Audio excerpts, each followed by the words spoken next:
Welcome to Patriots Ias Academy. If you are new to our channel, please subscribe.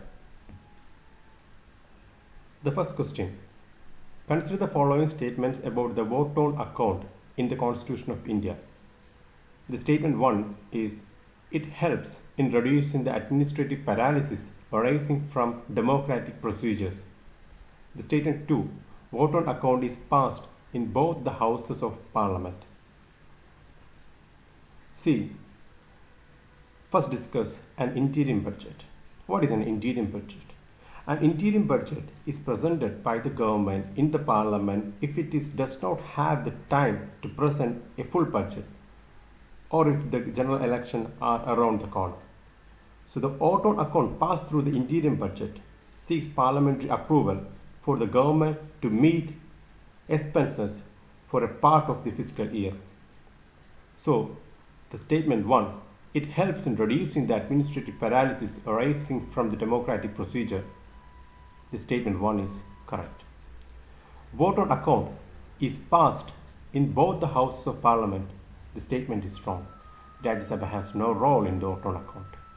So the answer for the question number 1 is A, 1 only. Question number 2. Identify the correct statement about vote of credit in India. The statement 1 is, it is a kind of blank check extended by the Lok Sabha to the executive during the adverse circumstances. The statement 2 is, it has never been put into the use in India.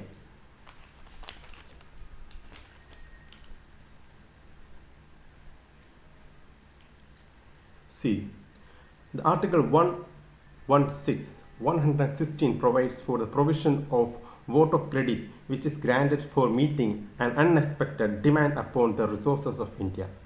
Due to the magnitude or the indefinite character of the service, the demand cannot be stated with the details ordinarily given in a budget. It is a kind of blank check extended by the Lok Sabha to the executive. So the statement 1, it is a kind of blank check. The vote of credit, it is a kind of blank check extended by the Lok Sabha to the executive during the adverse circumstances. So statement 1 is correct. It has never been put into use in India. The statement 2 is also correct. So the answer of question number 2 is C, both. Let's look at the question number 3. Consider the following statements regarding started and unstarted question in the Parliament. The statement 1 is, supplementary question can follow the started questions while there is no such provision for unstarted questions. The statement 2, started questions can be raised only in Lok Sabha and not in Rajya Sabha.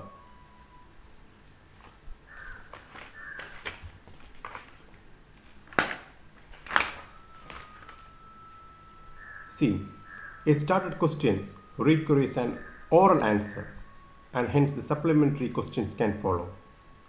An unstarted question requires a written answer and hence supplementary questions cannot follow.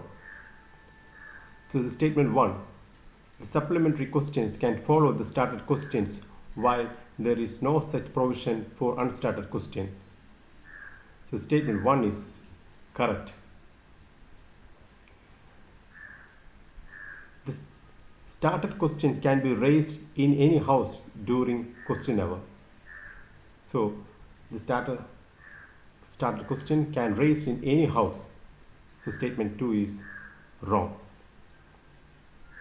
So the answer for the question number 3 is A, 1 only.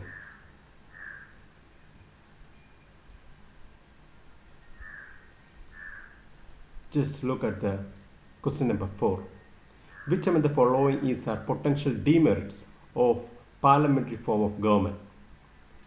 Statement 1, lack of policy continuity. Statement 2, deadlock between executive and legislature. Statement 3, delays in decision making. C, due to uncertainty in tenure of governments and frequent changes in ruling parties, parliamentary system lacks continuity in policies. So the demerit of parliamentary form of government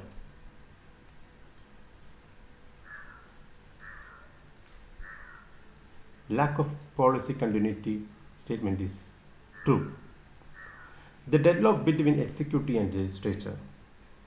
The deadlock between the executive and legislature is a potential drawback of presidential system, not parliamentary form of government.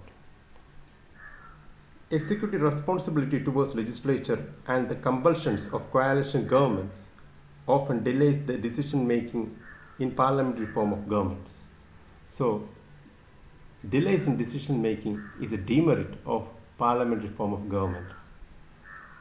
So, the answer of question number 4 is D. Let's look at the last and final question, question number 5.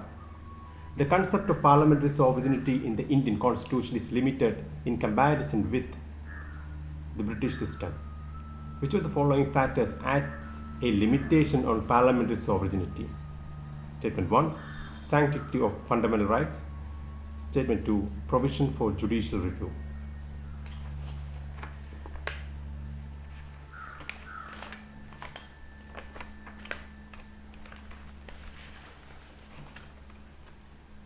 C. Fundamental rights are justiciable, that is, they are enforceable by the courts for their violation. The aggrieved person can directly go to the Supreme Court. The Parliament can curtail or repeal them, but only by the Constitutional Amendment Act and not by an ordinary act. However, this can be done only without affecting the basic structure of the Constitution. So the limitation on the parliamentary sovereignty, this is fundamental rights. The Supreme Court can declare laws made by the Parliament as unconstitutional through its power of judicial review. So the judicial review is also the limitation on Parliament sovereignty. So the answer for the last question number 5 is C, both. If you like our video, please subscribe. Please share the video with your friends. Thanks for watching.